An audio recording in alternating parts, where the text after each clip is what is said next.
Zachary, je lui ai fait un petit jugement au Stade de France. Le Stade de France était le 11 juin 2011. Donc le 10, on était là-bas toute l'après-midi au Stade de France pour les répétitions. Donc, moi, j'étais avec le PDG du Stade de France, M. Arnaud, avec la directrice, Madame Isabelle Pouyadou, avec qui j'ai collaboré longuement pour la Nuit africaine. Donc voilà. Donc en même temps, il y avait mon cœur qui était de l'autre côté par rapport aux combattants. Parce que samedi, ils seraient venus pour faire le blocage. Donc j'étais vraiment très divisé, quoi.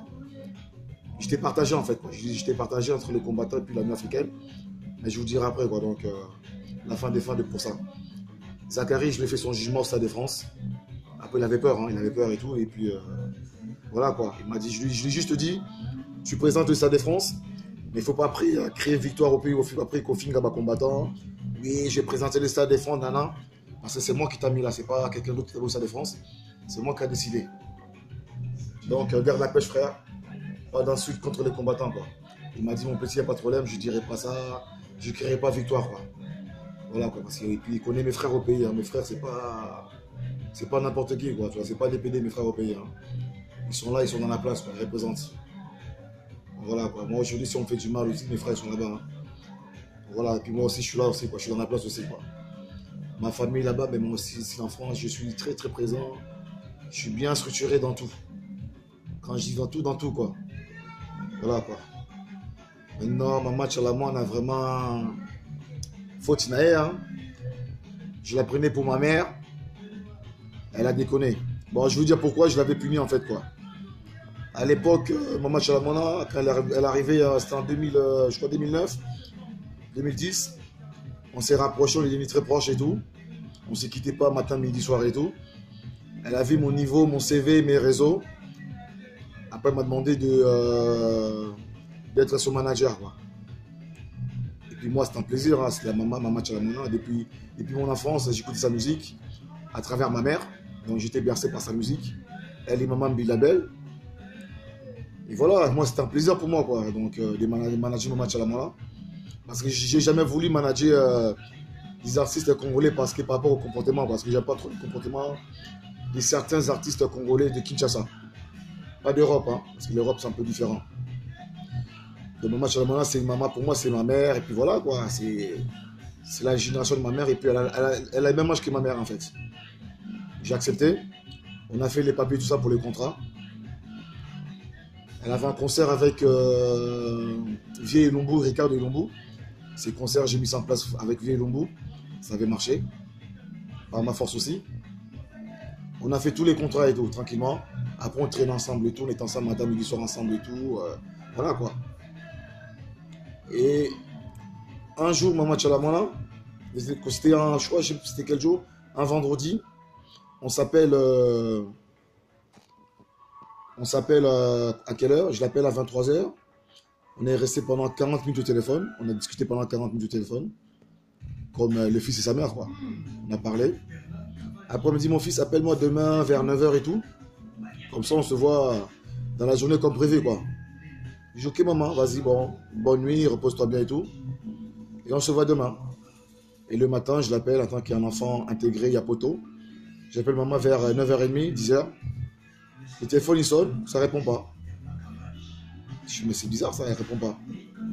Après, j'apprends quoi? Que non, ben, c'est dans la même matinée qu'elle est répartie pour Kinshasa. Sincèrement, j'étais très blessé, j'étais vexé, quoi. J'étais vexé, blessé. J'ai pas compris pourquoi elle m'a fait ça, quoi. On a parlé pendant 40 minutes au téléphone, la veille. Et le matin, on me dit de l'appeler pour discuter un peu après, comme d'habitude, et puis se voir là dans la journée, quoi. En fait, la daronne, elle est partie au bled. Rejoindre son beau-fils Kabila, quoi. J'ai dit, c'est pas grave. La retourne, un jour, ça se retournera contre elle, quoi. Dieu merci, après, il y a eu l'histoire du Stade de France, la Nuit africaine, le projet du concert Stade de France pour la Nuit africaine. J'ai dit, voilà, je vais me venger. Elle me demandera, elle viendra pour demander le Stade de France. J'étais sûr qu'elle allait venir pour demander des jeux au Stade de France. Toute la liste du Stade de France, à 98%, c'est moi qui ai fait la liste des artistes. Et cette liste-là, je l'ai fait dans un café à Strasbourg-Saint-Denis. Avec Yoven, mon pote, le porteur de projet.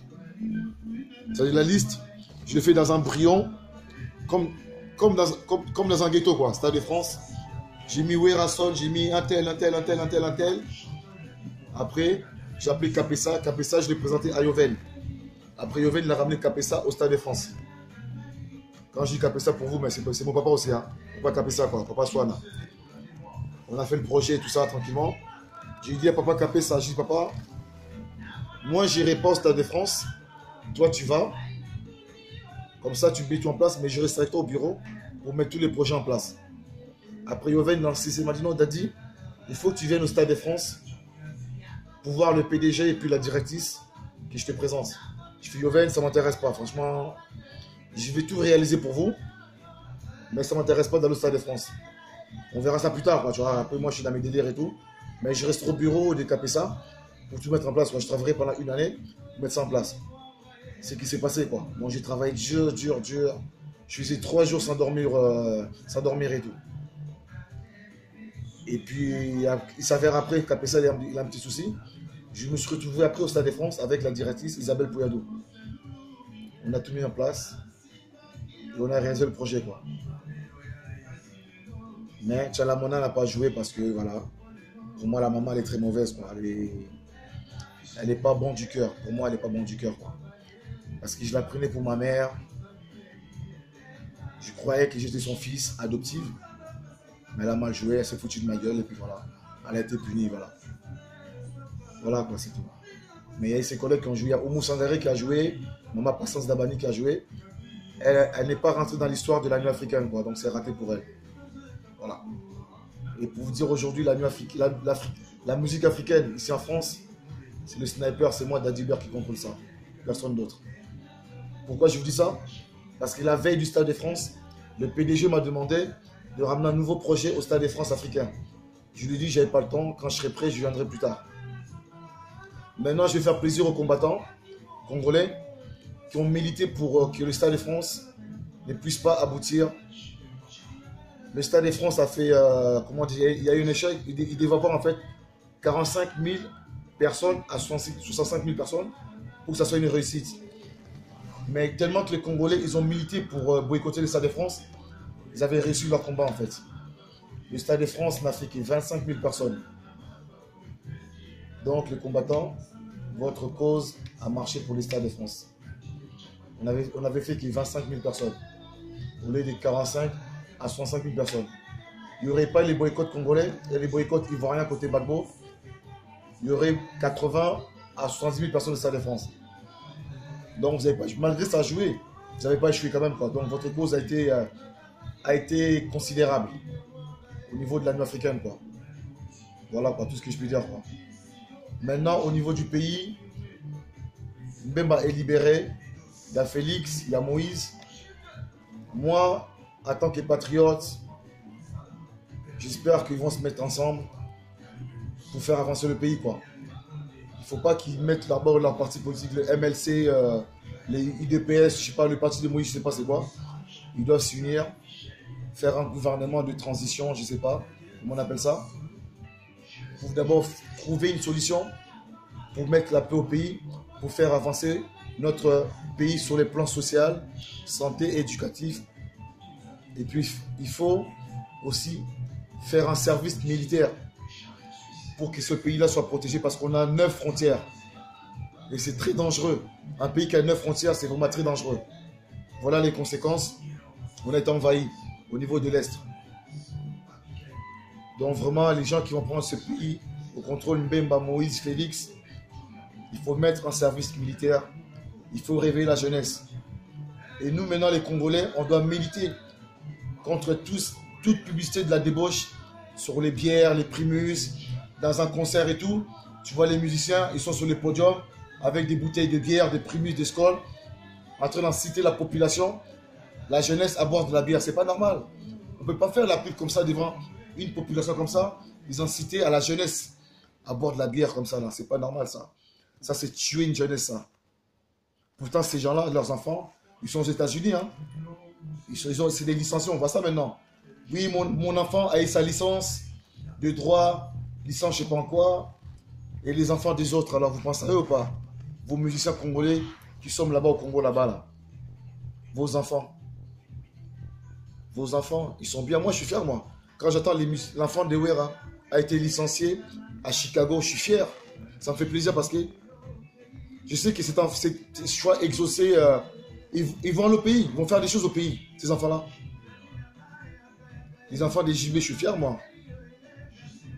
Maintenant aussi, il faut qu'on pense aussi à toute la jeunesse, à tous les enfants congolais qui puissent avancer dans le bien-être, qui puissent être éduqués, quoi. C'est très important. On doit être soudés, on doit penser à tous les enfants congolais. Il ne faut pas être égoïste, quoi. Donc, il faut que ça arrête les histoires des bières, des primus, des scoles, faire des publicités des scoles, tout ça, dans les chansons scoles, Pélissanguasuma, c'est des conneries, ça. Ça doit s'arrêter. Et nous, au pays, on va au pays, on va militer contre ça. Les publicités des bières, des conneries, là, c'est des conneries, tout ça, là. Maintenant, c'est une culture, hein. Moi, j'en veux pas aux gens qui font ça. C'est une culture qu'il faut éradiquer, en fait. Tu vois, c'est une culture. J'en veux pas aux musiciens, quoi. C'est un système qu'il faut éradiquer. C'est pas la faute des musiciens. C'est depuis des années que c'est comme ça, en fait. Donc, c'est pas la faute des Werason, des JB, des Fali, là. C'est un système qu'il faut éradiquer, tout simplement. C'est pas la faute de Vieux César Loboko. C'est pas la faute des Kofi. C'est pas Nyuka Longo. C'est pas Jordan Koussa. C'est pas Soleil Wanga. C'est pas Emelia. C'est le système congolais, en fait. Changement de mentalité. On doit changer notre mode de vie. Elle est très néfaste. Donc, tout Congolais est complice dans la débauche de la communauté congolaise. Y compris moi-même aussi. Hein. Donc, on est tous fautifs. On doit changer. Nous sommes un peuple très fort. On a tout ce qu'il faut dans le pays. On a toutes les richesses. Il ne nous manque rien. Le pays serait stable, il n'y aurait pas la dictature au pays. Je ne pense pas que les Congolais seront aussi en France. C'est les Français blancs qui seront au Congo en train de demander les cartes de séjour. Voilà quoi.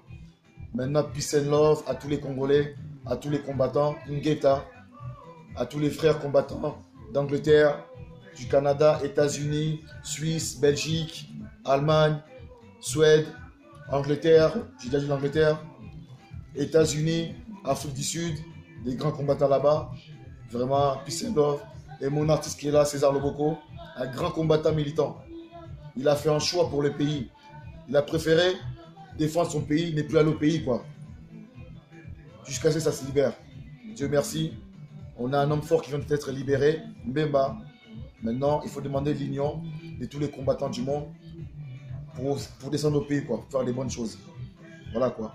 Maintenant, César Loboko, il est là. On a un très grand projet avec mon artiste pour le mois de septembre.